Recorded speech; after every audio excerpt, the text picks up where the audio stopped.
The ice groans. It's a sound like nothing else on Earth, a deep, visceral grinding that seems to come from the planet's core itself. In the perpetual twilight of the Arctic summer of 1848, two ships sit locked in an embrace of ice so thick, so absolute, that they haven't moved in nearly 20 months. HMS Erebus and HMS Terror, once the pride of the Royal Navy, now frozen coffins drifting with the pack ice somewhere north of King William Island.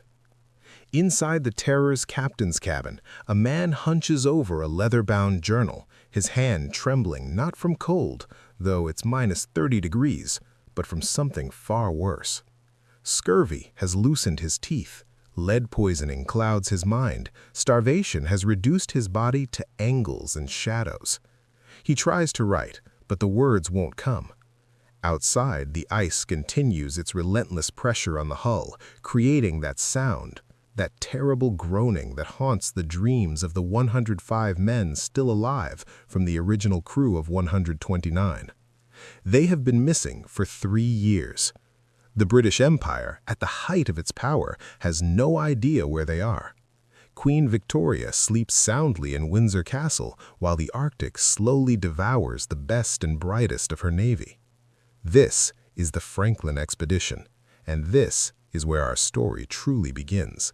Not with the triumphant departure from England in 1845, but here, in this moment of absolute catastrophe. Because to understand how it all went so horrifically wrong, we need to see where it ended up first. The Arctic doesn't kill quickly. It kills slowly, methodically, stripping away humanity one frozen finger at a time. To understand the Franklin expedition, you have to understand Sir John Franklin himself. And here's where the story gets complicated, because Franklin was both exactly the right choice and catastrophically the wrong one. Picture London, 1845. The city is the beating heart of the largest empire the world has ever seen. Gas lamps illuminate streets packed with horse-drawn carriages. The Industrial Revolution is in full swing. Britain controls a quarter of the world's land surface and rules over 400 million people. Steam engines are transforming everything. Railways crisscross the countryside. The British Navy is the most powerful naval force in human history, with over 240 ships of the line. And yet, there's one thing Britain hasn't conquered: the Northwest Passage. This mythical route through the Arctic, from the Atlantic to the Pacific, has haunted explorers for 3 centuries. Whoever discovers it will secure trade routes to Asia, bypass dangerous southern passages, and claim glory eternal.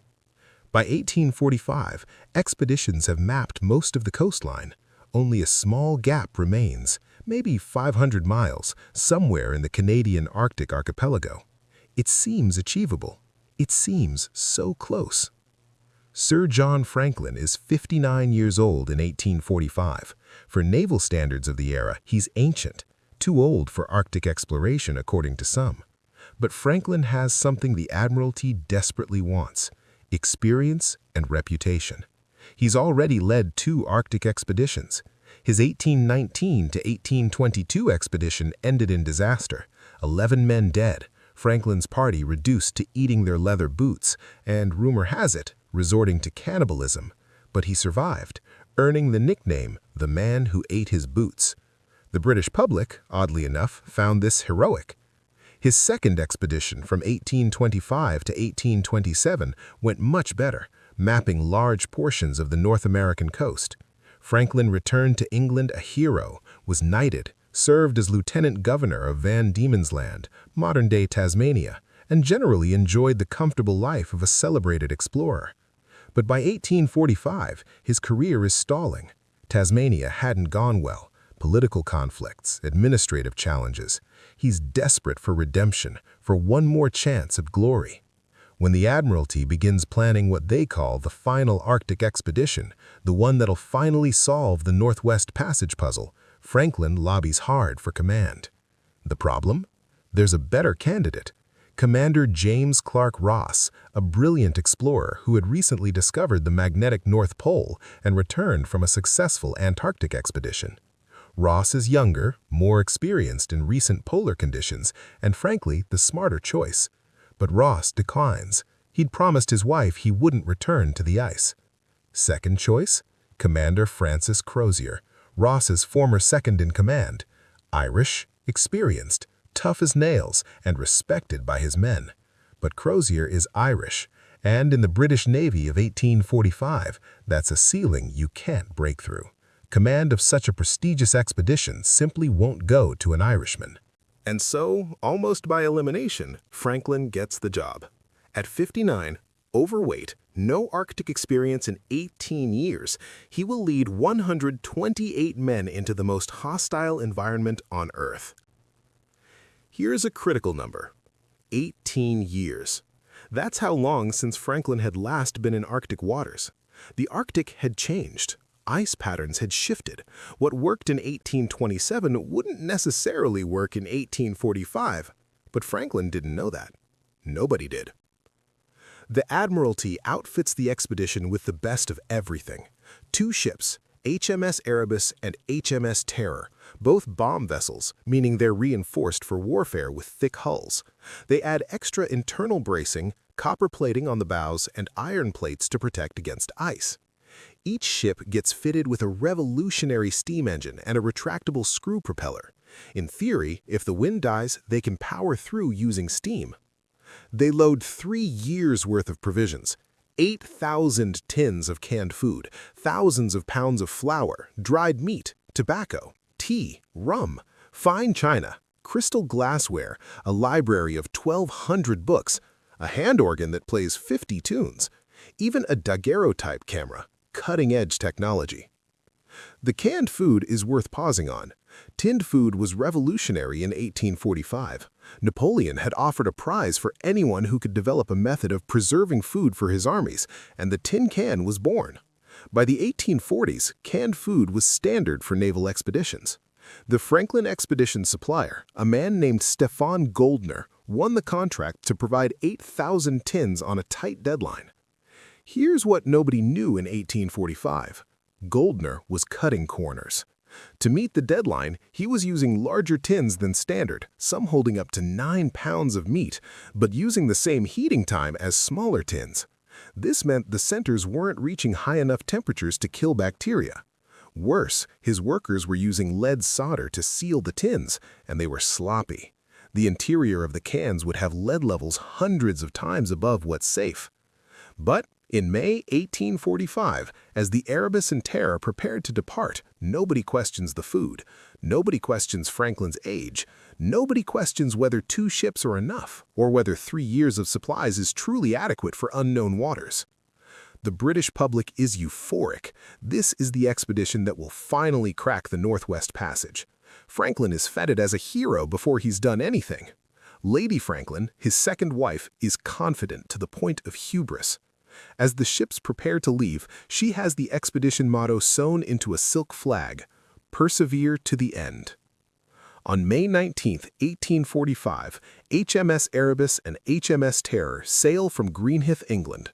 Crowds line the shores, bands play, families wave handkerchiefs. 129 men, officers, crew, engineers, scientists, stand on deck in their finest uniforms, waving back. Not one of them will ever return. For the first few months, everything goes according to plan. The expedition stops at Greenland in July 1845 to take on final supplies and discharge a few men who are deemed unfit. Now the crew numbers 129. Among those who depart are several who will become the last Europeans to see the expedition alive. At Disco Bay, Greenland, Franklin writes final letters home. He's in high spirits. The weather is good, the ships are performing well, the men's morale is excellent. He writes to the Admiralty that the ice conditions look favorable, and he expects to push far into the passage this very first season. On July 26, 1845, a whaling ship called the Prince of Wales spots the Erebus and Terror moored to an iceberg in Baffin Bay, waiting for conditions to cross to Lancaster Sound. The captain, Captain Dannett, rows over and shares news in letters. Franklin invites him aboard for dinner. They drink wine. Franklin shows off his ships, clearly proud of the steam engines and the reinforced hulls. Everything is orderly, professional, and confident. Dannett is the last outsider to see the expedition. As he rows back to his whaler and the Erebus and Terror's sails catch the wind heading toward Lancaster Sound, he watches them disappear into the Arctic haze. That's it. That's the last confirmed sighting by European eyes. For the next 3 years, the Franklin expedition simply vanishes. Now, let's pause here for what I call a scale paragraph, because it's easy to say they vanished without understanding what that actually meant in 1845. The Arctic in 1845 was as remote as another planet. There were no radio communications. Marconi wouldn't invent the wireless telegraph for another 50 years. No GPS, no satellite phones, no way to call for help. Once a ship sailed into the Arctic maze of islands and ice, it was alone. The distance from London to the Arctic was roughly 3,000 miles by sea, a journey taking weeks. The Arctic archipelago itself covers approximately 550,000 square miles, an area larger than Alaska. It's a labyrinth of islands, straits, and channels, most unnamed, many unmapped. Summer temperatures might reach 40 degrees Fahrenheit, barely above freezing. Winter temperatures regularly hit -50, sometimes dropping to -70 with the wind chill. During winter, there's no sun at all for months, just perpetual darkness. The ice pack can be 20 feet thick, grinding and shifting with currents and wind, exerting pressures that can crush wooden ships like walnuts. And there's wildlife to consider. Polar bears weighing up to 1,500 pounds, Arctic wolves, and absolutely nothing to eat for humans except what you brought or what you could kill. When Franklin's expedition disappeared, the Admiralty wasn't immediately concerned. 3 years of supplies meant they weren't expected back until 1848 at the earliest. The plan was simple: sail west through Lancaster Sound, turn south at some point, navigate through the maze of islands, and emerge in the Pacific through the Bering Strait. If everything went perfectly, they'd be in Hawaii by winter 1846, enjoying tropical beaches and fame. But by spring 1847, when no word had arrived, concern began to creep in. By 1848, when the ships still hadn't emerged and no messages had been found at any of the supply depots, concern turned to worry. And by 1849, worry became alarm. Lady Franklin, John's wife, was tireless. She lobbied the Admiralty, raised private funds, and eventually convinced the government to launch search expeditions. This is where the story becomes almost more tragic, because the search for Franklin would itself become one of the greatest sagas of Arctic exploration. Between 1848 and 1859, Britain and America launched over 30 separate search expeditions. They spent roughly 675,000 pounds, equivalent to over 90 million pounds today, or about 115 million US dollars. Ships were sent from the Atlantic side, from the Pacific side, and overland from Canada. The search became a national obsession. Newspaper headlines tracked every new expedition. Psychics claimed to receive visions of Franklin's location. A reward of 20,000 pounds was offered, about 2.6 million pounds today, for information leading to the discovery of the ships. But the Arctic is vast, and it keeps its secrets well. The first clues came from an unlikely source: the Inuit. In 1850, 3 separate expeditions discovered traces on Beechey Island at the entrance to Wellington Channel. They found the remains of a winter camp, equipment, food tins, and 3 graves. 3 wooden headboards marked the resting places of John Torrington, William Brain, and John Hartnell, all dead in early 1846, during what must have been the expedition's first winter. The graves were neat, orderly, suggesting the crew was still functioning well at that point. But the graves also raised questions. Why had 3 men died during what should have been the safest period of the expedition? They had all their supplies, both ships were intact, and they'd barely started. Autopsies wouldn't happen for another 138 years, but those graves were the first hint that something had gone terribly wrong from the very beginning. The search continued. In 1854, a Scottish explorer named John Ray, working for the Hudson's Bay Company, was surveying the Boothia Peninsula when he encountered Inuit hunters. They told him a story.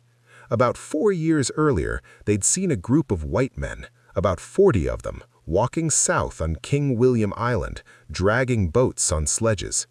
The men looked terrible, starving, frostbitten, desperate. They were heading toward the Back River, apparently trying to reach a Hudson's Bay Company trading post hundreds of miles south. The Inuit never saw them alive again, but they did find bodies, lots of bodies, scattered across King William Island and the Adelaide Peninsula. And they told Ray something that would shock Victorian England. There was evidence of cannibalism. Bones sawn open, skulls cracked to extract the brains, human remains showing clear signs of having been boiled and consumed. When Ray published these findings in British newspapers, the reaction was explosive. Charles Dickens, the famous novelist, wrote furious articles denouncing the claims. How dare anyone suggest that British naval officers, gentlemen of the Empire, would resort to eating each other? Dickens suggested the Inuit were lying, or perhaps that they had murdered the crew themselves. The racism was blatant and ugly. But Ray was telling the truth, and he had proof. He'd purchased artifacts from the Inuit, silverware engraved with officers' initials, a medal belonging to Franklin himself. Still, the Admiralty and the public refused to believe the worst. More expeditions were launched. In 1857, Lady Franklin funded a final search herself, led by Captain Leopold McClintock in the ship Fox. McClintock spent 2 years searching. In 1859, he found what everyone had been looking for: the written record. On May 6, 1859, McClintock's sledge party reached the western coast of King William Island. They were following Inuit reports of a shipwreck and bodies. The weather was brutal: snow, wind, visibility near zero, but they pushed on. At a place called Cape Felix, at the northern tip of King William Island, they found a massive stone cairn. Inside, they discovered a standard Admiralty form, a pre-printed document meant for recording the progress of polar expeditions. The form had been filled out twice. The first entry, dated May 28, 1847, was optimistic. Written by Lieutenant Graham Gore, it reported that after wintering at Beechy Island in 1845–46, they had sailed north and west, eventually wintering in the ice off King William Island in 1846–47. All well, Gore wrote. But scrawled around the margins in a different hand, dated April 25, 1848, was a message of horror. Captain Francis Crozier and Captain Fitzjames had written a hasty update. Franklin was dead. He died on June 11, 1847, almost a year earlier. 9 officers and 15 men were also dead. The ships had been locked in ice for nearly 20 months. They were abandoning ship. The survivors, now numbering 105, were going to try to reach Back River, hoping to find rescue at a Hudson's Bay Company post. That's it. That's the only written record ever found from the Franklin expedition. Let's pause and absorb what this means. In the margin of that note is compressed an entire tragedy. 24 men dead, including Franklin. 2 ships abandoned, 105 men preparing to walk hundreds of miles across Arctic wasteland. The note doesn't say what killed Franklin. It doesn't explain why so many others died. It doesn't mention disease, starvation, or desperation. But reading between the lines, you can feel it. These were no longer the confident men who left England in 1845. These were survivors of a catastrophe they couldn't control, making one last desperate gamble. McClintock kept searching. His teams found boats, not small rowing boats, but heavy naval boats, some weighing over 800 pounds, mounted on oak sledges. Inside one boat, they found 2 skeletons and an absurd collection of items: silk handkerchiefs, scented soap, slippers, towels, a copy of The Vicar of Wakefield, silver plate, and, bizarrely, bootmaker's gear. Think about this. Men were starving to death, trying to walk hundreds of miles in sub-zero temperatures, and they were hauling soap and silver forks. This tells us everything about the breakdown of decision-making. Naval discipline was still holding, but judgment was gone. Officers were having starving men drag luxury items across the ice. It's a snapshot of institutional failure, the inability to adapt, to let go of the trappings of civilization when survival demanded it. McClintock's team found skeletons scattered for miles. They all appeared to be heading south toward mainland Canada. All showed signs of scurvy, starvation, exposure. None had made it more than 250 miles from the abandoned ships. The British public finally had answers. Franklin's expedition ended in total disaster. All 129 men were dead. The ships were lost, and the Northwest Passage remained unconquered. But here's what's haunting. McClintock found pieces of the story, not the whole story. The note from April 1848 said 105 men were alive then. McClintock found maybe 30 or 40 bodies. Where were the other 60 or 70?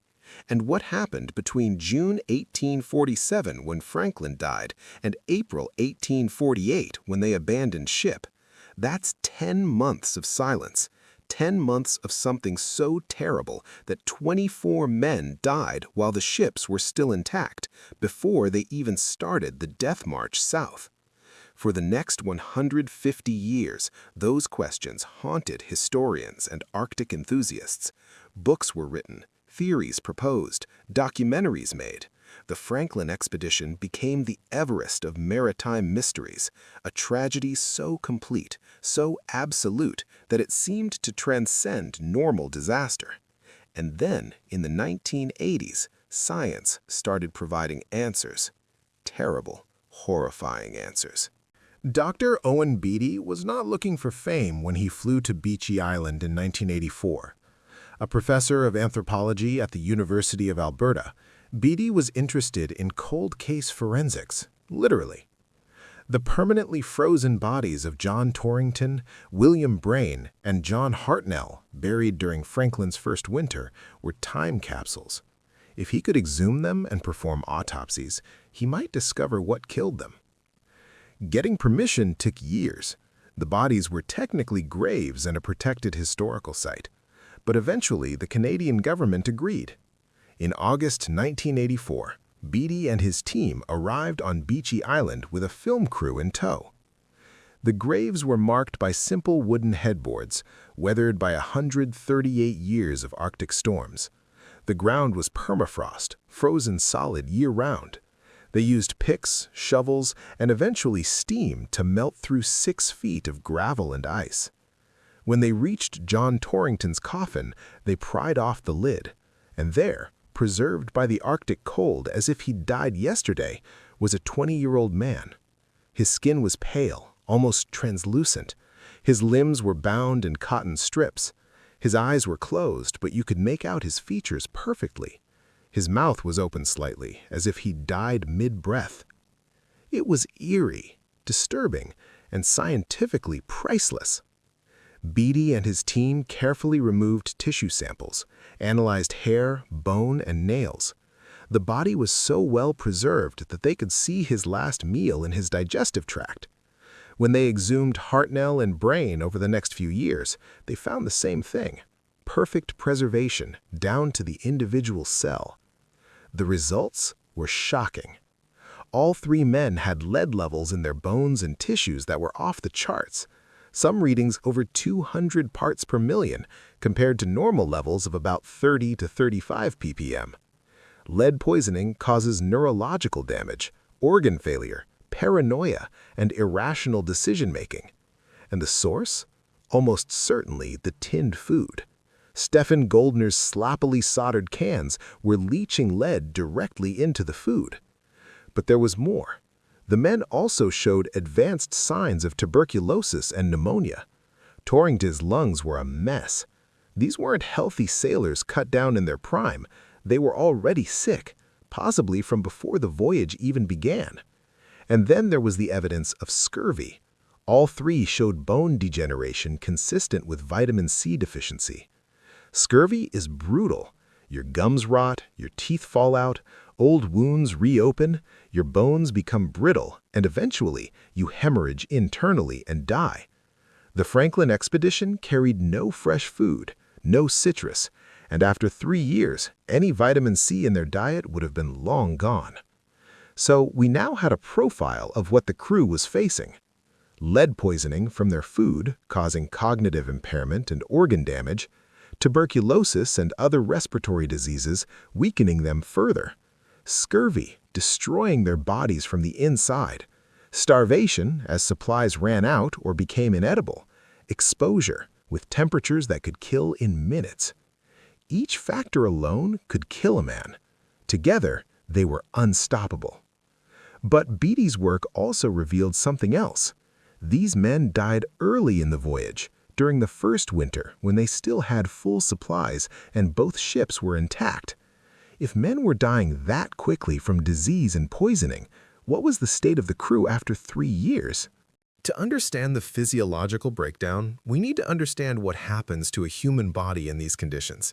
Lead poisoning attacks the nervous system, causing aggression, confusion, and poor judgment, symptoms that can mimic madness. Scurvy doesn't just cause physical breakdown, it causes severe depression and psychological deterioration. Starvation doesn't just make you weak. After about 30-40 days without adequate food, your body starts consuming its own muscle tissue, including hard muscle, leading to cardiac failure. The human body can survive about 3 weeks without food under normal conditions, but in Arctic cold, where you're burning 5,000 to 6,000 calories a day just to stay warm, that timeline shrinks to days. Combine that with scurvy's destruction of connective tissue, lead's assault on cognitive function, and tuberculosis filling your lungs with fluid, and you have men who are literally falling apart. The average man can survive about 3 to 5 days in near-freezing water, but walking in -40 temperatures burns through calories so fast that without adequate food, you're effectively dying from the moment you start moving. Beatty's exhumations created a media sensation. Photos of Torrington's preserved face appeared in newspapers worldwide. Documentaries were filmed. The Franklin expedition was back in the public consciousness, but now with scientific explanations for the disaster. Still, questions remained. Where were the ships? The Erebus and Terror had never been found. And what about those missing 60 or 70 bodies? Where did they end up? The Inuit had been saying for 150 years that there were wrecks in the area. Western historians largely dismissed these oral histories as unreliable. This, it turns out, was a catastrophic mistake. For decades, marine archaeologists dreamed of finding Franklin's ships.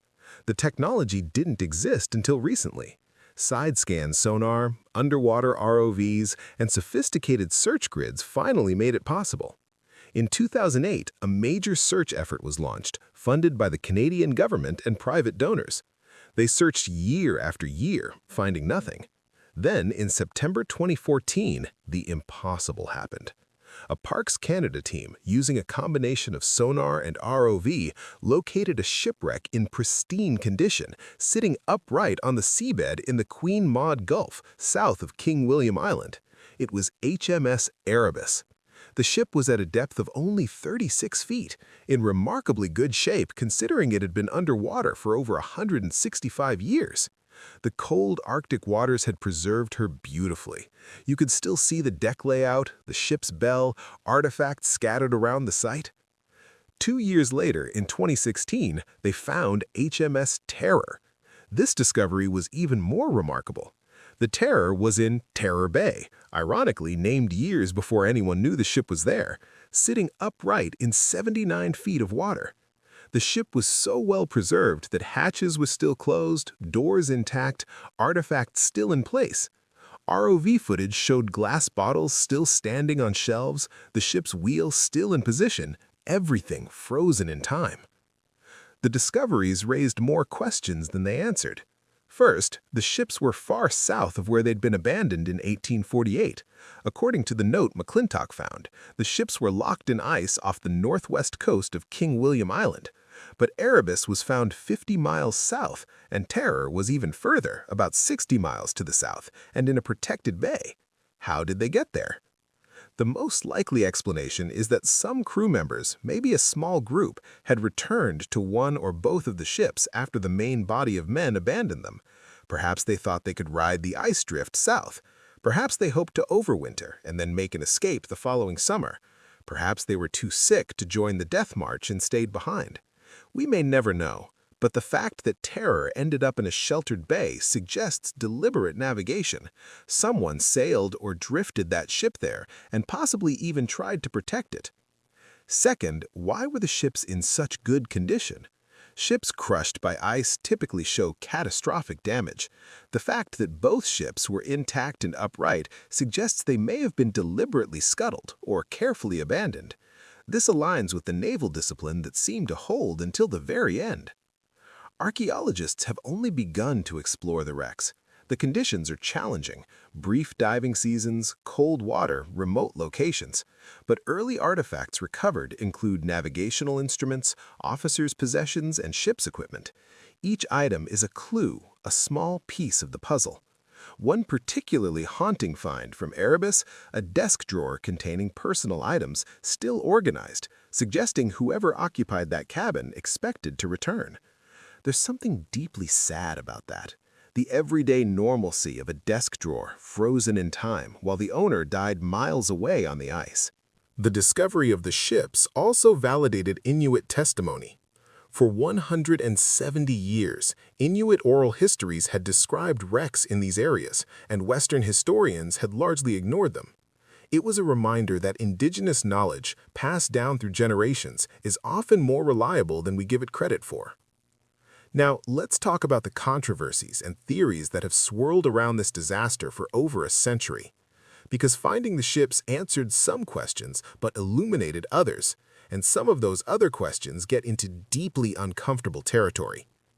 Cannibalism. Let's address it directly because it's been the most controversial aspect of the Franklin expedition since John Ray first reported it in 1854. The evidence is overwhelming. Physical examination of bones found on King William Island show clear signs. Cut marks where flesh was removed, skulls fractured to access brains, long bones smashed open to extract marrow, and evidence of boiling. In 1993, anthropologist Anne Keenlyside examined 92 bones from Franklin expedition crew members. Over 25% showed clear evidence of cut marks and breakage consistent with cannibalism. This wasn't a few isolated cases of desperation. This was systematic butchery.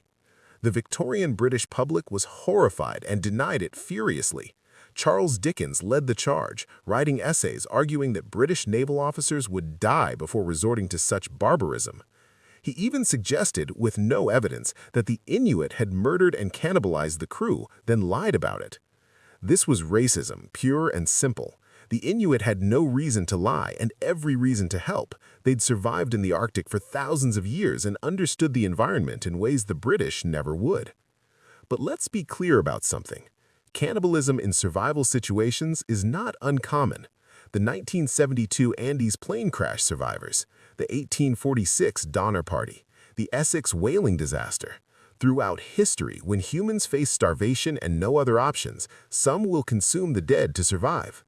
The real question isn't whether Franklin's men resorted to cannibalism. They did. The question is, at what point did it happen, and was it survival cannibalism of the dead or something darker? Most historians believe it was survival cannibalism, eating the bodies of those who had already died. This would align with the physical evidence and the timeline. By late 1848 or early 1849, when the death march was underway, men would have been dying regularly. The survivors, half mad with lead poisoning, scurvy-ridden, starving, would have faced an impossible choice: die with dignity or eat the dead and perhaps live a few more days. But let's be clear about something. Cannibalism in survival situations is not uncommon. The 1972 Andes plane crash, the 1846 Donner Party, the Essex whaling disaster, Throughout history, when humans face starvation and no other options, some will consume the dead to survive. The real question isn't whether Franklin's men resorted to cannibalism. They did. The question is, at what point did it happen, and was it survival cannibalism of the dead or something darker? Most historians believe it was survival cannibalism, eating the bodies of those who had already died. This would align with the physical evidence and the timeline. By late 1848 or early 1849, when the death march was underway, men would have been dying regularly. The survivors, half mad with lead poisoning, scurvy-ridden, starving, would have faced an impossible choice: die with dignity or eat the dead and perhaps live a few more days. But there are hints of something worse. Some bone evidence suggests butchery while the victims were still alive or very recently dead. Cut marks in specific locations, the way bodies were processed, it suggests knowledge, perhaps medical knowledge, of how to butcher human remains. This raises the disturbing possibility that at some point the strongest may have killed the weakest. We can't know for certain, the evidence is ambiguous, but in the final stages, with cognition destroyed by lead, scurvy, and starvation, it's not impossible that the expedition descended into something truly nightmarish. There's an old Arctic saying, "The ice doesn't care who you are." The Arctic strips away civilization, revealing what's underneath. Sometimes that's heroism and self-sacrifice. Sometimes it's something else entirely. We need to also address the paranormal claims that have surrounded the Franklin expedition, because over the years, several have emerged.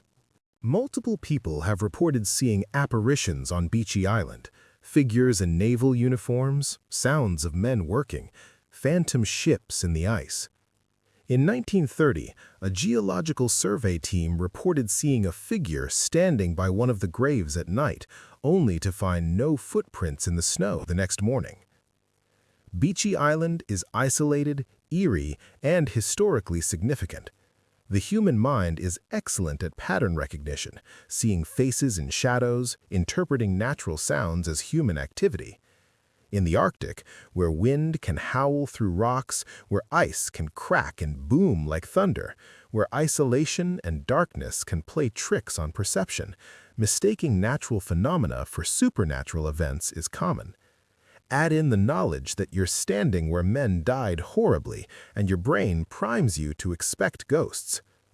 Almost certainly pareidolia and environmental factors, but I'll admit if anywhere is haunted, Beachy Island has earned it. In the 1850s and 60s, multiple psychics claimed to have visions of Franklin's location, describing ice-locked ships, starving men, and specific geographic features. Some descriptions were eerily accurate to what was later found.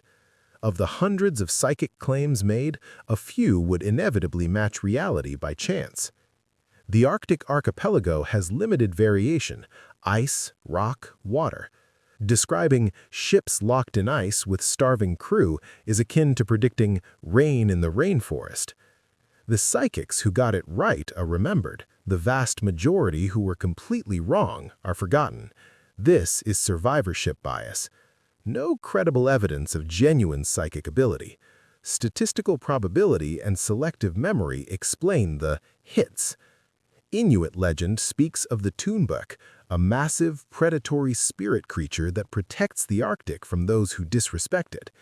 Some modern interpretations suggest Franklin's men encountered this creature, explaining the scattered bodies and evidence of violence. The Toonbuk is the Arctic itself, a dangerous, powerful force that kills the unprepared. It's not a literal monster, but a way of expressing the environment's deadly nature. Any evidence of unusual predation can be explained by polar bears, which regularly scavenge human remains, and by the psychological tendency to mythologize disasters we don't fully understand. Culturally significant legend, but not a supernatural explanation for the deaths. The Toonbuk is the Arctic, and the Arctic killed them. Let's forensically examine the decisions that doomed the expedition, because in hindsight, nearly every major choice was wrong. Franklin was too old, too inexperienced in recent Arctic conditions, and possibly too stubborn. His previous expeditions had ended badly. The choice of Franklin over younger, more experienced commanders was driven by politics and personal ambition, not competence. A younger commander, Crozier, for instance, might have adapted better, made different choices, and possibly survived. Franklin chose to sail south down Peel Sound between Prince of Wales Island and Somerset Island, heading toward King William Island. But King William Island is surrounded by some of the worst ice in the entire Arctic archipelago.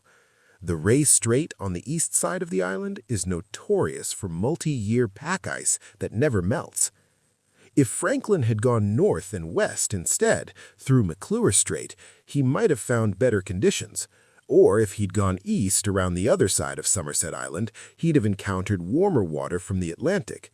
The route he chose was possibly the worst option. But here's the thing, he didn't know. The maps were incomplete. Magnetic compasses were unreliable that far north. He was essentially guessing, and he guessed wrong. The Inuit had survived in the Arctic for millennia. They knew how to hunt seals, build igloos, travel light, dress appropriately, and adapt to conditions. Franklin's expedition carried none of this knowledge. When they encountered Inuit, they traded for fresh meat, but didn't ask for survival lessons. This was cultural arrogance. British naval officers believed their technology and discipline were superior to primitive indigenous methods. This belief killed them. Every piece of heavy equipment they dragged, boats weighing 800 pounds, silver forks, soap, represented a failure to adapt. The note from April 1848 says the ships had been locked in ice for 19 months since September 1846.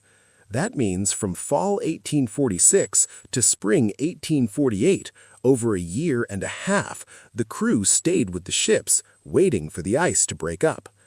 It never did. By the time they abandoned ship in April 1848, scurvy, lead poisoning, and starvation had ravaged the crew. They'd lost Franklin and 23 others. The survivors were already compromised. If they'd abandoned earlier, say spring 1847, they might have had the strength to reach safety. But naval protocol demanded staying with the ship. It was drilled into officers from day one: never abandon ship while it's still afloat. This doctrine, which served well in temperate waters, was fatal in the Arctic. When they finally did abandon ship, Crozier led the survivors south toward Back River, trying to reach a Hudson's Bay Company post hundreds of miles away. This was logical. That post was the nearest point of civilization. But it was also impossible.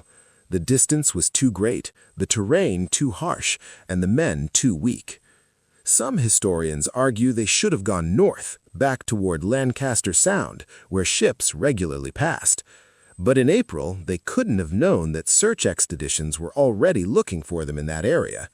It was a lose-lose scenario. Every direction led to death. They chose south, and it killed them. To put the death march in perspective, the survivors had to travel approximately 400 miles from where the ships were abandoned to the nearest Hudson's Bay Company post at Fort Resolution, on foot, dragging sledges loaded with boats and equipment across ice, snow, and eventually rocky terrain. This would take months, even for healthy men. The record for Arctic foot travel by healthy explorers is about 15 to 20 miles per day under good conditions. Franklin's men were starving, sick, and hauling massive loads. They were probably managing 5 to 8 miles per day at best, and that's being generous. At that rate, 400 miles would take 50 to 80 days, and that assumes they could travel every single day, which they couldn't. Blizzards, exhaustion, and the need to rest would have extended the timeline further. The farthest any of them made it was about 250 miles, still 150 miles short of salvation. Those final 150 miles might as well have been 1,500. By the time they reached that point, they were beyond saving. None of this is meant to denigrate the courage of these men. They were following orders, adhering to their training, doing what they believed was right. But courage isn't enough when every structural decision above you is wrong. Here's a question that doesn't get asked enough. Why did Victorian Britain mythologize Franklin as a hero even after learning his expedition ended in cannibalism and total failure? The answer reveals something uncomfortable about how societies process disaster. When the first reports of cannibalism surfaced in 1854 through John Ray, the British public and press erupted in denial.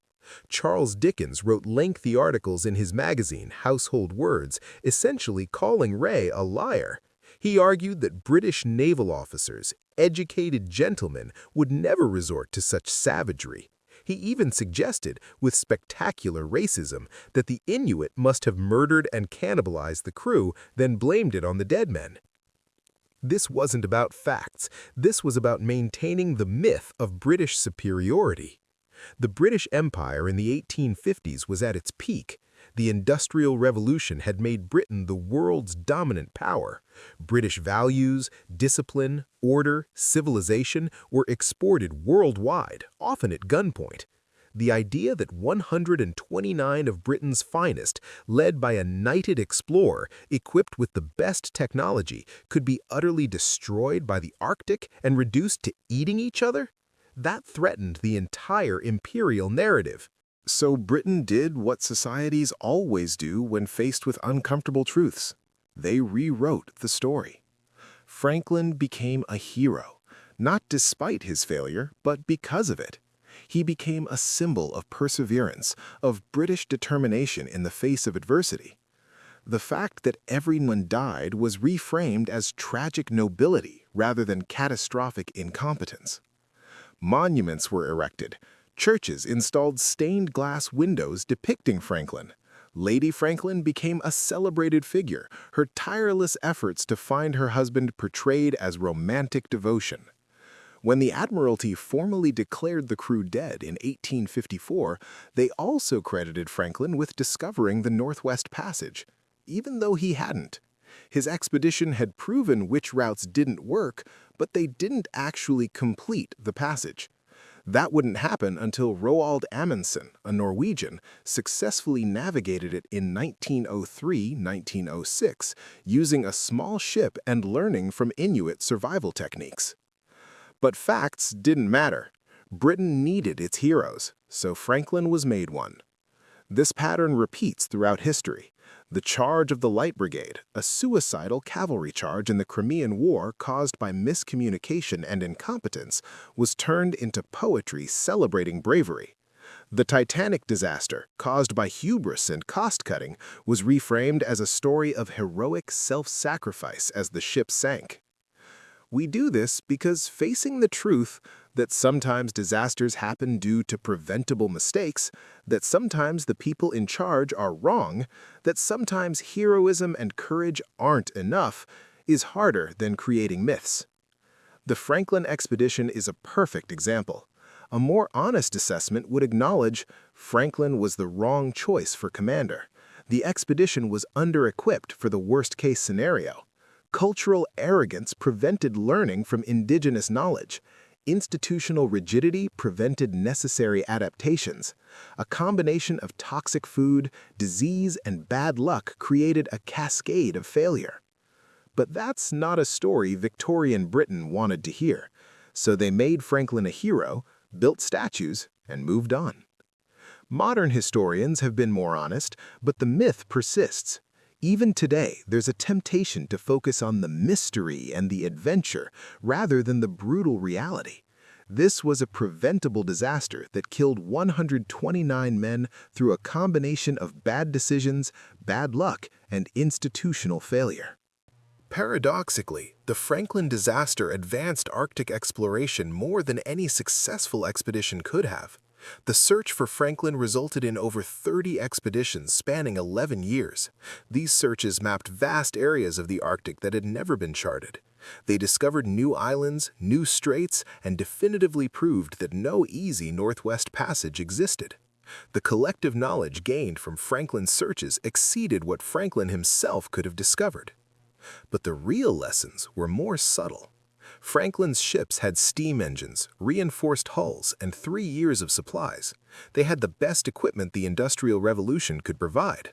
It wasn't enough. The Arctic doesn't care about your technology. It will find the weakness, the lead-soldered cans, the heavy equipment, the cultural assumptions, and exploit it mercilessly. Modern polar exploration learned from this. Amundsen, who successfully navigated the Northwest Passage 50 years later, used a small ship, a small crew, learned from the Inuit, and planned for 5 years of supplies even though he expected to take 3. He succeeded because he prepared for failure. The Inuit tried to help. They approached Franklin's men, traded with them, and shared food. But the British didn't ask the crucial questions. How do you survive here? What should we eat? How should we travel? This was a catastrophic failure of humility. Modern Arctic science now treats indigenous knowledge as primary source material. When climatologists want to understand Arctic conditions, they consult Inuit elders alongside satellite data. When biologists study Arctic wildlife, they work with indigenous hunters. The lesson was learned the hardest way possible. The Royal Navy's strength was discipline, order, and protocol. These values served well in naval warfare and temperate exploration. But in the Arctic, where conditions change daily, where the rulebook doesn't account for ice that won't melt and food that poisons you, flexibility is survival. Crozier and his men dragged 800-pound boats loaded with silver forks across the ice because protocol said boats and equipment were essential. A more flexible mindset would have said, leave the boats, leave everything except food and weapons, travel light, and move fast. This lesson extends beyond exploration. In any extreme environment, whether it's the Arctic, space, or crisis situations, institutional rigidity kills. The ability to adapt, to throw out the rulebook when it stops working, to make hard choices quickly is more valuable than discipline. Franklin planned for 3 years. He got unlucky with ice conditions and needed 4 or 5.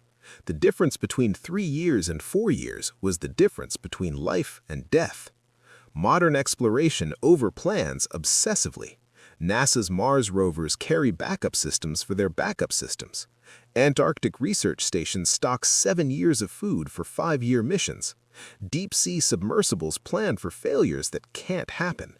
This seems wasteful until you need it. Franklin's expedition is the cautionary tale everyone points to when arguing for redundancy and over-preparation. The economic and human cost of the Franklin disaster and its aftermath is staggering when fully calculated. The original expedition cost approximately £20,000 to outfit, about $2.6 million today. The search expeditions cost an additional £675,000, over $88 million in modern money. If we include private expenditures by Lady Franklin and others, the total approaches £800,000, or roughly $105 million today, $133 million USD. 129 men died on Franklin's ships. An additional estimated 12 to 15 men died during various search expeditions, crushed by ice, frozen, or lost at sea. We're approaching 145 human lives lost. The opportunity cost is incalculable. Naval resources, political attention, and public money diverted from other projects for over a decade. And yet, the knowledge gained, mapped territories, ice condition understanding, survival lessons, formed the foundation for all subsequent Arctic exploration. Amundsen's successful Northwest Passage navigation in 1903-1906 explicitly built on Franklin's failures. Modern polar science still references Franklin as the baseline for what not to do. The expedition also changed maritime law and naval protocol. Regulations about emergency provisions, escape procedures, and when to abandon ship were all rewritten after Franklin. The disaster forced the Admiralty to acknowledge that traditional naval discipline wasn't sufficient for extreme environments. In a grim sense, Franklin's men didn't die for nothing. They died teaching lessons no one wanted to learn. Despite finding the ships and analyzing the remains, significant mysteries remain. The note says Franklin died on June 11, 1847, almost exactly 2 years after departure. But it doesn't say how. Was it lead poisoning, heart failure, tuberculosis, scurvy, murder, accident? We'll probably never know. Franklin's body has never been found. Some speculate he was buried at sea. Others think he might be in an unmarked grave on King William Island. There's even a theory that his body is still aboard one of the ships, perhaps in a sealed cabin or weighted down in the hold. Without the body, we're guessing, but the most likely explanation is a combination of factors. A man in his 60s, overweight, under extreme stress, eating lead-contaminated food, possibly suffering from tuberculosis or pneumonia. Heart failure or stroke seem most probable. McClintock and subsequent searches found about 40 to 50 bodies or skeletal remains. The note from 1848 says 105 men started the death march. Where are the other 50 to 60? Possible explanations: scattered far beyond search areas in locations never explored, consumed entirely, bones crushed for marrow, remains destroyed, buried by ice or snow, still waiting to be found, lost at sea if some men tried to escape by boat, some combination of all the above. The Arctic is vast, and even with modern technology, finding small scattered remains is nearly impossible. We may never find them all. Did anyone make it through 1849, 1850? Inuit testimony suggests the last sightings were in 1850, about 5 years after departure. If true, that means someone survived for 5 years in the Arctic, probably alone or in a very small group. Beyond insane. There are legends, unverified, of a white man living with Inuit communities in the years following the disaster. Some Inuit stories mention a man who couldn't speak their language, who stayed with them briefly before dying. Could this have been a Franklin survivor? We don't know. The evidence is too thin, too dependent on oral history that may have conflated different events or people.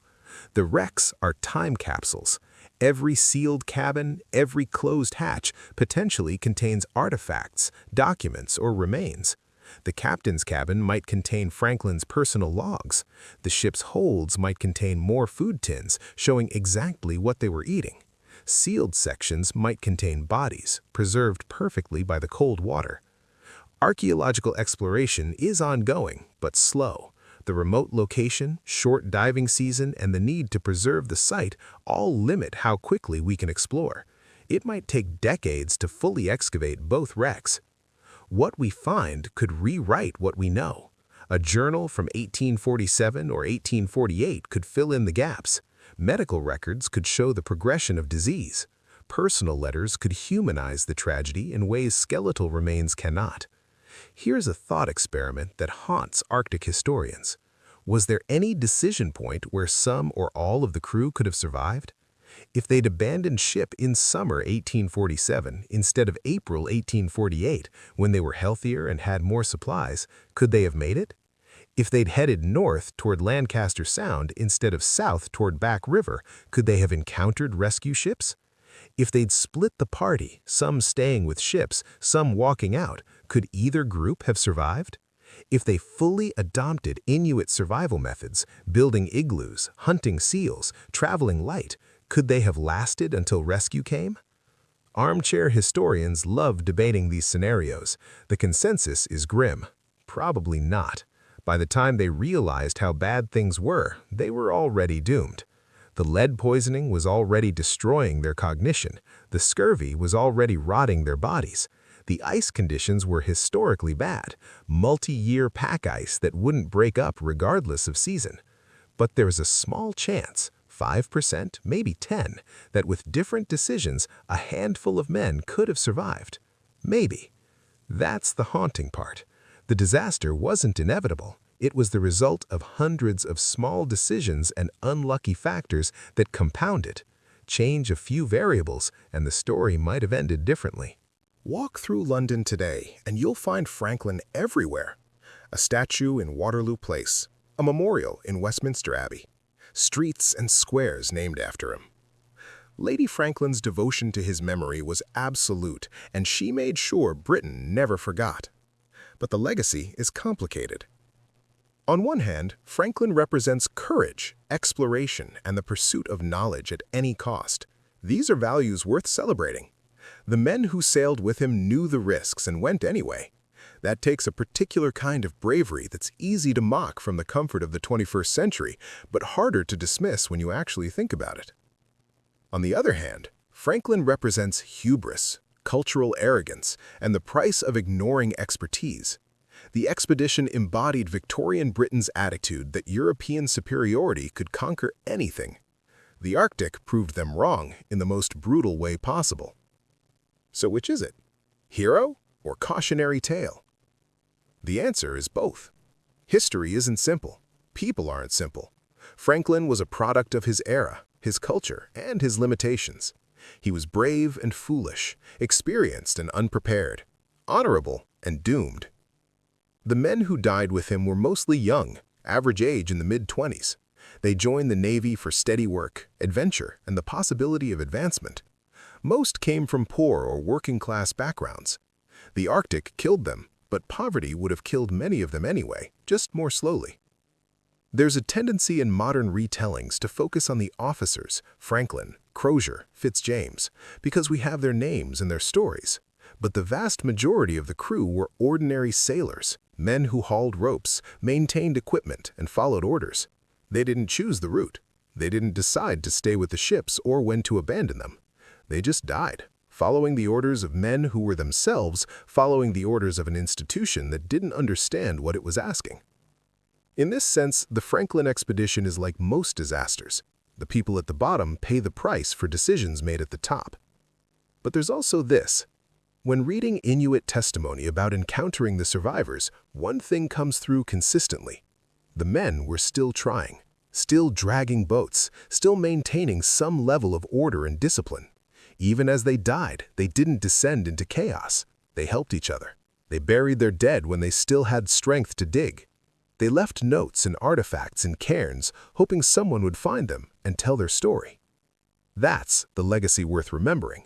Not the hubris that led them there, but the humanity they maintained, even as everything fell apart. The Franklin expedition has generated more books, documentaries, songs, and artistic works than perhaps any other exploration disaster. Over 2,000 books have been written about it. Historical accounts, novels, children's books, academic studies. At least 30 major documentaries have been produced. Folk songs in English, French, and Inuit languages commemorate the disaster. Artists have painted the ships locked in ice. Writers have fictionalized the crew's final days. And the expedition appears in works ranging from serious historical fiction to horror novels. AMC produced a 10-episode television series, The Terror, loosely based on the expedition and incorporating the Toonbach legend. The discovery of the ships in 2014 and 2016 generated over 10,000 news articles worldwide. The expedition has its own Wikipedia category with 47 sub-articles. There are Franklin Expedition museums, exhibitions, and memorial sites on 3 continents. This level of sustained cultural interest, 175 years after the fact, is virtually unprecedented for an exploration disaster. For comparison, the Titanic, perhaps the only comparable disaster in terms of cultural impact, didn't sink until 1912, 67 years later. Why this enduring fascination? Part of it is mystery. Humans are drawn to unsolved puzzles, and despite finding the ships, we still don't have all the answers. Part of it is the exotic setting. The Arctic is alien to most people, a white, frozen wasteland that seems almost otherworldly. It's easy to project our fears onto it. Part of it is the scale of the failure. Total loss. Every single person dead, no survivors to tell the tale. It's absolute in a way that most disasters aren't. And part of it, I think, is that the Franklin expedition represents something larger, the limits of human ambition. We want to believe that with enough preparation, enough technology, enough determination, we can conquer anything. The Franklin expedition says no, you can't. Sometimes nature wins. Sometimes you die despite doing everything right. Sometimes courage isn't enough. That's a hard lesson. We don't want to learn it, so we keep coming back to Franklin, looking for the moment where it could have been different, where the story could have ended in triumph instead of tragedy. There's something about the Arctic that makes it the perfect keeper of secrets. The cold preserves everything, bodies, ships, even food in a state of suspended animation. But the ice also hides, conceals, and protects its treasures from discovery. Since finding Erebus and Terror, there's been discussion about what to do next. Should we fully excavate the wrecks, bring them to the surface, extract every artifact? Or should we leave them as they are, as underwater memorials? There are good arguments on both sides.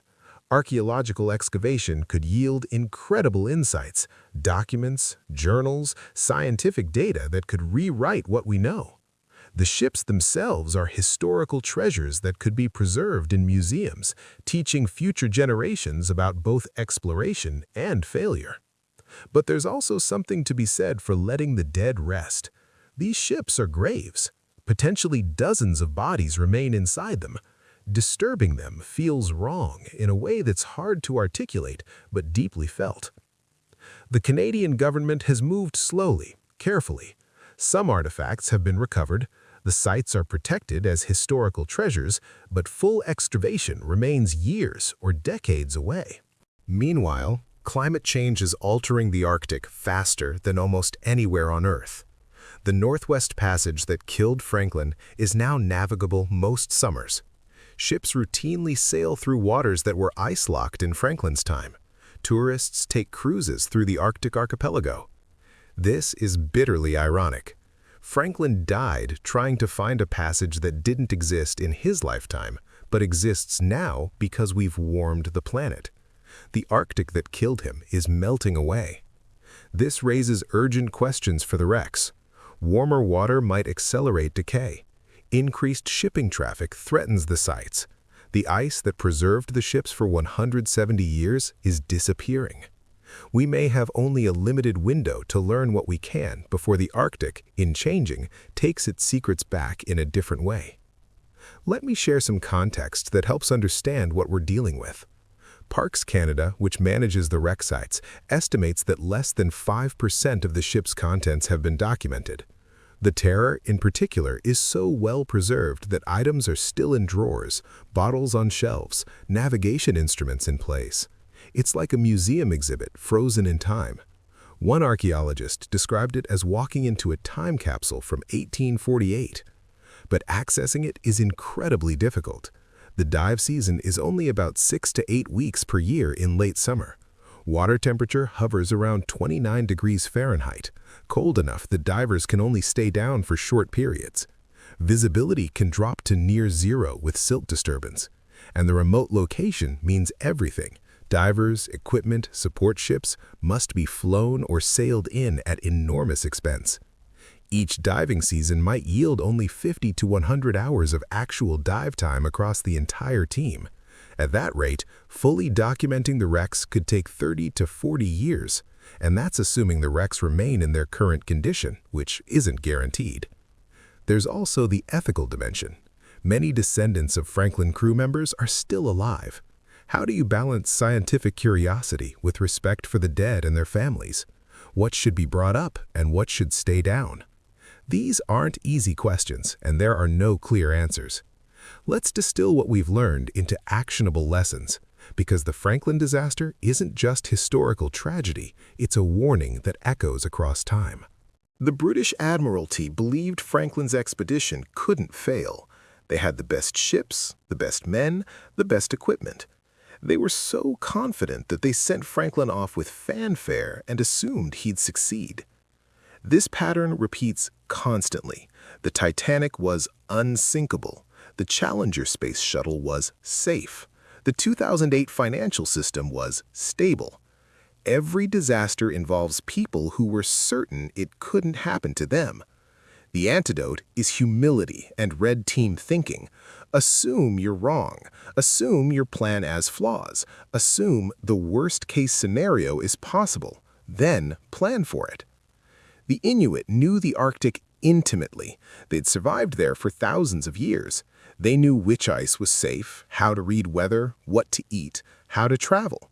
The British had abstract expertise, navigation, engineering, naval protocol, but no local knowledge.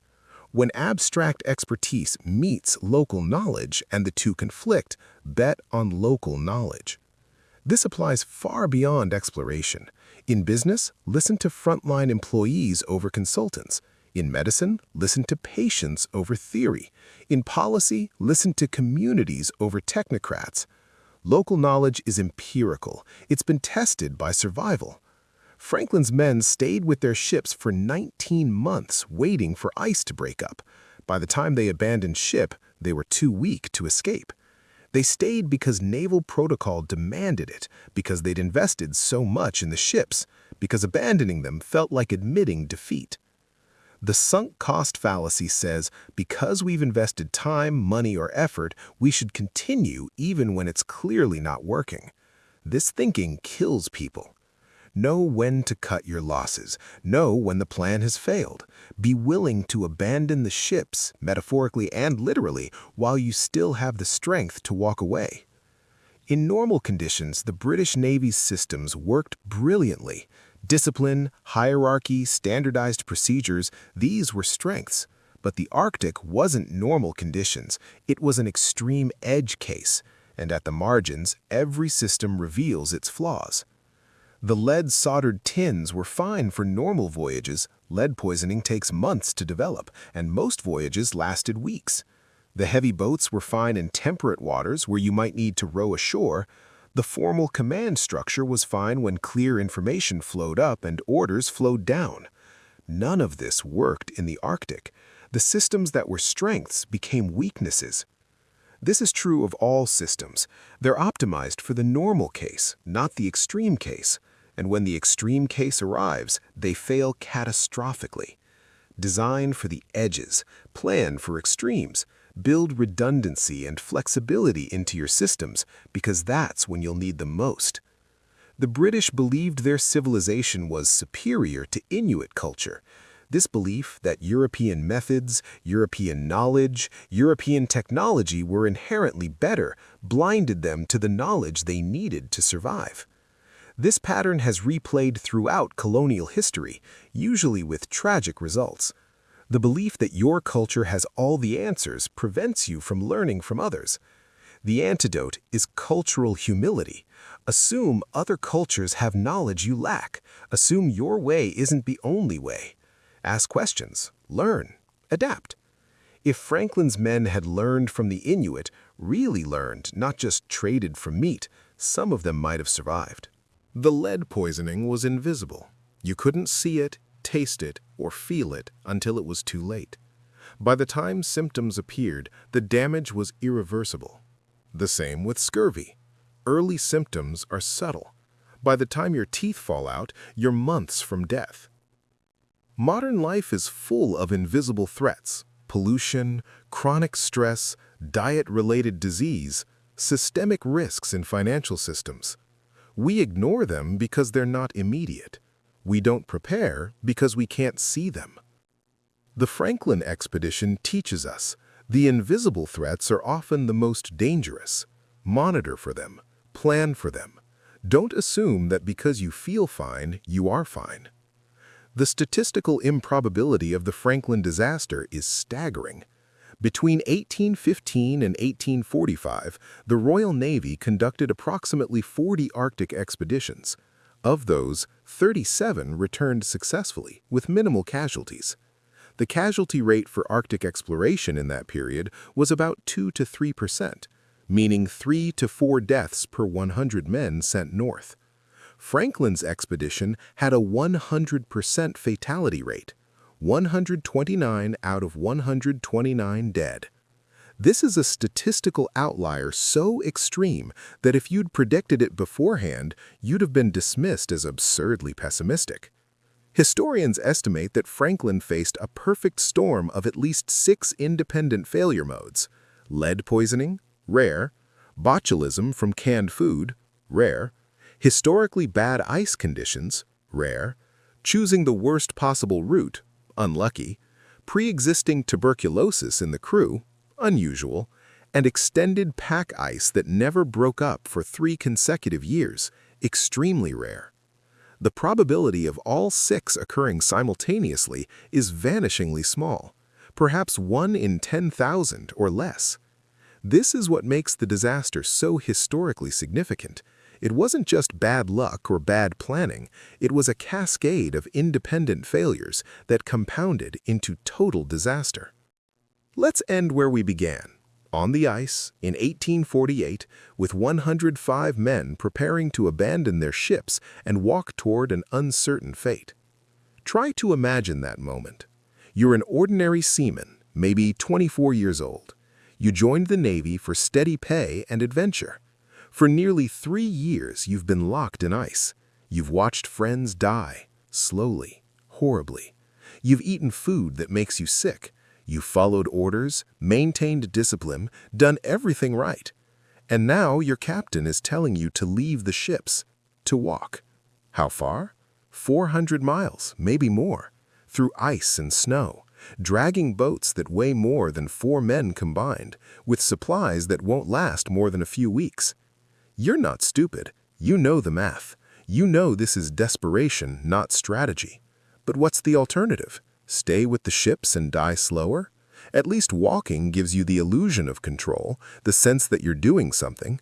So you walk, and you keep walking, even as your gums bleed, even as your vision blurs from lead poisoning, even as your shipmates collapse and don't get up. You walk because that's what you're ordered to do. You walk because stopping means dying. You walk because some small, stubborn part of you still believes you might make it. And eventually, you can't walk anymore. Maybe you make it 100 miles, maybe 200. One day you collapse and you don't have the strength to stand up. Your shipmates try to help you, but they're barely standing themselves. Eventually, they have to move on. They leave you because staying means dying together. You lie there, in the snow, in -40-degree cold, and you die, alone, thousands of miles from home. Your body won't be found for 150 years. This happened to 129 men, not as a quick, dramatic event, but slowly, over months and years, one frozen death after another. Was it worth it? That's the question we can't answer. Franklin believed he was discovering a trade route that would benefit Britain for generations. He believed he was advancing human knowledge. He believed in duty, honor, and the righteousness of his cause. He was wrong about the route. It wasn't commercially viable even after it was mapped. He was wrong about the knowledge. Most of what he learned was what not to do. And duty and honor don't warm you when you're freezing to death. But his men believed in him. They followed orders. They maintained discipline to the end. And there's something admirable about that, even if it was ultimately misguided. The Franklin expedition is a tragedy in the classical sense. It's about good people making reasonable decisions that lead to disaster. It's about the limits of human ambition when confronted with nature's indifference. It's about the price we pay for exploration, for pushing boundaries, for trying to do the impossible. Should we celebrate that? Condemn it? Learn from it? All of the above, probably. Because here's the thing. Humans keep exploring. We've learned from Franklin. We're smarter, more humble, better prepared. But we keep going to dangerous places. We've sent people to the bottom of the ocean, the top of the highest mountains, and into space. People have died in all these pursuits, and we keep going back. Why? Because exploration is part of what makes us human. The drive to see what's beyond the horizon, to discover what's unknown, to test our limits. That's not going away. Franklin's men weren't stupid or suicidal. They were explorers. They knew the risks and went anyway. We honor them not by pretending they were perfect, but by acknowledging they were human, flawed, brave, doomed, and human. The Arctic still has their bodies, most of them anyway, frozen in ice, scattered across King William Island or locked in ships at the bottom of the ocean. The cold has preserved them, just like it preserved Torrington, Braine, and Hartnell on Beechy Island. In some sense, they're still there. still walking south, still trying to survive, frozen in their final desperate gamble. The ice doesn't care that they were British naval officers. It doesn't care that they were following orders. It doesn't care about courage or determination or honor. The ice just is, patient, eternal, indifferent. And that, perhaps, is the final lesson of the Franklin expedition. Nature doesn't care about our stories. It doesn't care about our ambitions or our failures. It simply exists, following its own laws, utterly indifferent to human drama. We care because we're human. We tell stories because that's what humans do. We remember Franklin and his men because their story says something about us, about our courage and our hubris, our determination and our blindness, our need to explore and our inability to recognize when we're beaten. The Franklin expedition isn't just a historical event, it's a mirror. What we see in it says as much about us as it does about them. So what do you see? In 2018, archaeologists working at the Terror wreck made an unusual discovery. Inside a sealed locker, preserved by the cold water, they found a collection of personal items, letters, photographs, a small Bible, and a diary. The diary belonged to a young seaman named Thomas Evans, and it covered the period from May 1845 to December 1846. Evans wrote about everyday life, the weather, meals, shipboard duties. He wrote about missing his family in Liverpool. He wrote about the beauty of the Arctic ice formations, describing them with the wonder of someone seeing them for the first time. The diary ends abruptly on December 18, 1846. The last entry reads, "Feeling poorly today. Surgeon says it's just the cold. Should be better soon." Thomas Evans was 22 years old. He almost certainly died during that first winter, possibly one of the 24 men mentioned in the 1848 note. His diary survived him by 172 years. Reading his words is eerie. He has no idea what's coming. He thinks he'll be fine. He's excited about the expedition. He trusts his officers. He believes in the mission. He's doomed, and he doesn't know it. We all are, of course. None of us know which of our decisions will end up being fatal. None of us can see the cascade of small failures that might compound into disaster. We make our plans, follow our orders, trust our leaders, and hope for the best. Sometimes it works out. Sometimes it doesn't. The Franklin expedition is special because we can see the whole arc. We know how it starts, with optimism and celebration. We know how it ends, with frozen corpses scattered across the ice. And we can trace the decisions, the mistakes, the unlucky moments that led from one to the other. But Evans couldn't see any of that. In December 1846, he was just a young man on a ship, feeling poorly, trusting the surgeon, believing he'd be fine. That's the most human part of the story. Not the grand tragedy, not the failed expedition, not the historical significance. Just a young man, writing in his diary, not knowing he's about to die. We've spent 2 hours examining this disaster from every angle, the decisions, the failures, the lessons. But at the core, it's 129 individual stories like Thomas Evans, 129 men who woke up each morning, did their jobs, followed orders, and tried to survive. Most of them probably died without understanding why, without knowing that the food was poisoning them, that the route was wrong, that the ice would never break up. They just got sicker and weaker and eventually died, confused and frightened and far from home. There's no neat moral to that, no lesson that makes it okay. It's just sad. The Arctic doesn't give us closure. It doesn't provide neat endings. It just keeps its secrets, frozen in ice, waiting for us to find them. And when we do find them, a diary in a locker, a skeleton on the beach, a ship on the ocean floor, they don't really answer our questions. They just ask new ones. Why did this happen? Could it have been prevented? What were they thinking? What did they feel in those final moments? We'll never fully know. The ice keeps some secrets forever. But we keep looking, we keep searching, we keep telling the story. Because that's what humans do. We explore, we fail, we remember, we learn, and then we explore again. The Franklin expedition ended in 1848, but the story continues. Every new discovery, every archaeological find, every reanalysis of the evidence adds another piece to the puzzle. And somewhere, under the Arctic ice, frozen in time, the Franklin expedition waits, patient, silent, keeping its final secrets, waiting for us to find them, if we dare.